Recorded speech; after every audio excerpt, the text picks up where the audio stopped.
মৌরিন, সপ্তাহের ব্যবধানে বাজারে নিত্যপণ্যের দাম দরে কি তারতম্য দেখছেন, একটু বিস্তারিত জানাবেন আমাদের। আমি সকাল থেকে রয়েছি কারওয়ান বাজারে। যেহেতু আজকে রমজান শুরু হওয়ার পর প্রথম শুক্রবার, সেই তুলনায় আসলে ক্রেতা সমাগম অনেকটাই কম।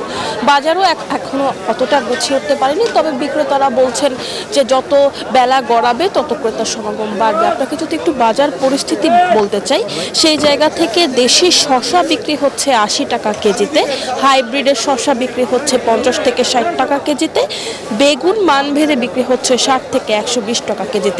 লেবুর উত্তাপ কিন্তু এখনো বাজারে কমেনি। বড় লেবু প্রতি হালি বিক্রি হচ্ছে 120 টাকা, এবং ছোট লেবু যেগুলো আসলে গুণগত মান কিছুটা কম, সেগুলো বিক্রি হচ্ছে 50 থেকে 60 টাকা হালিতে। গাজর বিক্রি হচ্ছে 40 টাকা কেজি দরে, এবং পেঁপে বিক্রি হচ্ছে 40 টাকায়। করলা মান ভেদে বিক্রি হচ্ছে 70 থেকে 90 টাকা কেজিতে। আর লেবুর দাম কেন কমছে না সেটা বিক্রেতাদের কাছে জিজ্ঞেস করলে বিক্রেতারা বলছেন যে লেবুর ফলন শীতের পরে খানিকটা কম, সেই জন্য আসলে লেবুর ফলন কম থাকায় লেবুর উত্তাপ কিন্তু কমছে না। সেই জায়গা থেকে এখনো ক্রেতা সমাগম অনেকটাই কম। বিক্রেতারা বলছেন যে আসলে যারা বাজার করার তারা আসলে রমজানের আগের দিনই করে নিয়েছে, গত সপ্তাহেই করে নিয়েছে, আর যারা সপ্তাহ চুক্তি করে বাজার করেছিলেন তারা আসলে কিছুক্ষণ পর হয়তোবা আসবেন, হয়তোবা নিজের পছন্দের বাজারটি করে নিয়ে যাবেন। আমাদের আরও বাজার পরিস্থিতি জানাতে চট্টগ্রামে আছেন আরেক সহকর্মী নয়ন বড়ুয়া জয়, চলে যাচ্ছি তার কাছে। জয়, কেমন দেখছেন বাজার পরিস্থিতি সেখানকার, জানাবেন।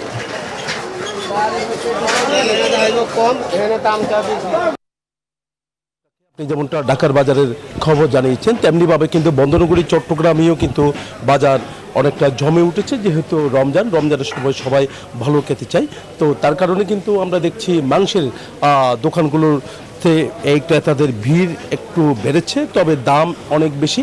তবে এই দোকানদার যে দোকানে গরু মাংস ঝুলিয়ে রাখা হয়েছে, যারা ক্রেতা তাদের যে আকর্ষণ বাড়ানোর জন্য, তো প্রতি সপ্তাহে বলতে যে শুক্রবারে আমরা দেখি 680 টাকা করে 1 কেজি গরু মাংস বিক্রি করে, একেবারে হাত থেকে নিয়ে সব মাংস, এর মধ্যে 700 গ্রাম ওজনের মাংস থাকে, আবার হাত থেকে 300 গ্রাম ওজনের মাংস। তার কারণে যারা একেবারে নিম্ন আয়ের মানুষ আছে, মধ্য আয়ের মানুষ আছে, যারা গরু মাংস খেতে পারছে না, তারা 680 টাকা দিয়ে অন্তত এই রমজানে গরু মাংসের স্বাদটা এখান থেকে নিতে পারে। তো আমরা দোকানদারের সাথে একটু কথা বলতে চাচ্ছি যে মায়ের দোয়া নামে যে মাংসের দোকানটা আমরা দেখি প্রতি বছরে আপনি এই উদ্যোগটা নেন। জি 680 টাকা প্লাস 300 গ্রাম হাড্ডি চর্বি, 700 গ্রাম চোলের মাংস। প্রতি বছর আমি রমজানে সাধারণ মানুষ খেতে পারতেছে না, তাদের জন্য দ্রব্যমূল্য অনেক দাম এখন বর্তমান পরিস্থিতি। ভালো মোটামুটি ভালো, অনেক সারা সকাল থেকে প্রায় 100 কেজি মতন ব্যাস হয়ে গেছে সকাল থেকে। জি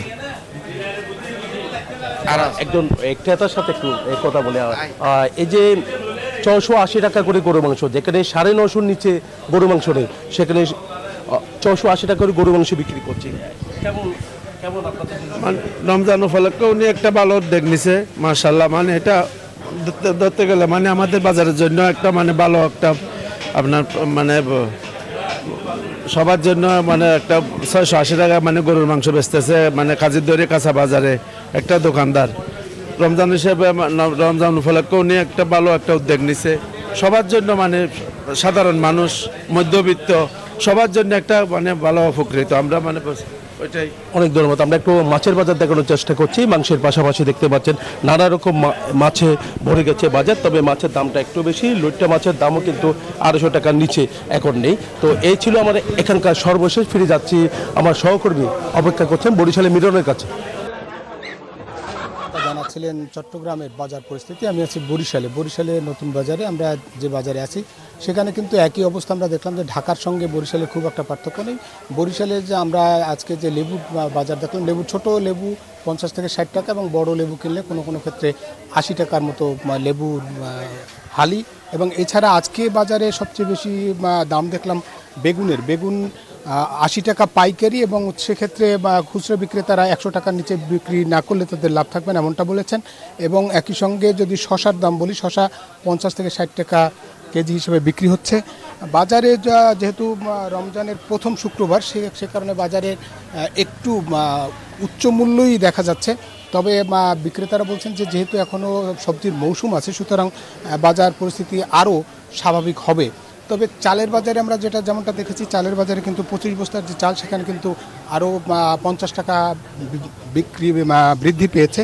এছাড়া অন্যান্য পণ্যের কথা যদি বলি, আমাদের সোলার দামও আগের মতো ছোলার দামও কিন্তু বৃদ্ধি পেয়েছে এবং মশলা বিশেষ করে গরম মশলা সহ সব মশলার দামও কিন্তু অনেক বেড়েছে বলে জানিয়েছেন। সুতরাং আপনার ক্রেতা বিক্রেতাদের যে মিশ্র প্রতিক্রিয়া রয়েছে, একই সঙ্গে ভোক্তা অধিকার সংরক্ষণ অধিদপ্তর বলছেন যে বাজার মনিটরিংয়ে তারা প্রত্যেক দিন বাজার মনিটরিংয়ে বের হচ্ছেন। এই ছিল বরিশাল থেকে আমার কাছে বাজার পরিস্থিতির সবশেষ তথ্য। একই তথ্য জানতে যাব রাজশাহীতে আছেন আমাদের সহকর্মী মর্তুজা। রাজশাহীতে বাজার পরিস্থিতি কেমন দেখছেন?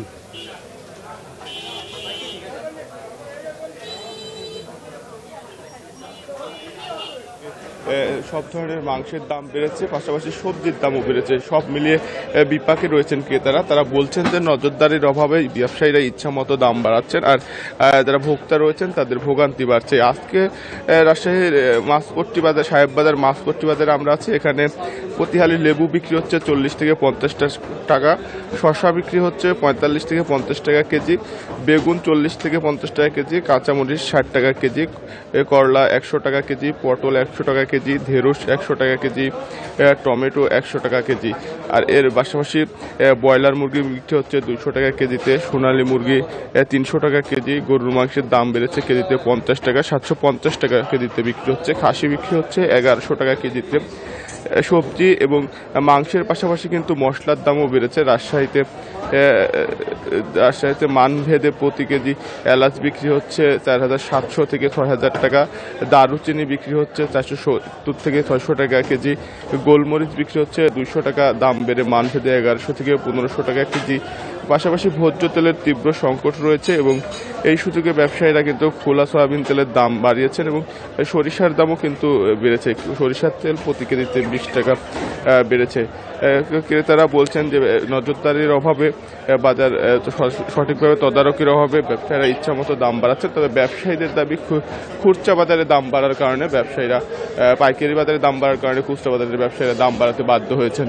এমন বাস্তবতায় নজরদারি বাড়ানোর দাবি জানিয়েছেন ক্রেতারা। এই ছিল রাজশাহী থেকে সর্বশেষ লাইভ। মর্তুজা, ধন্যবাদ আপনাকে।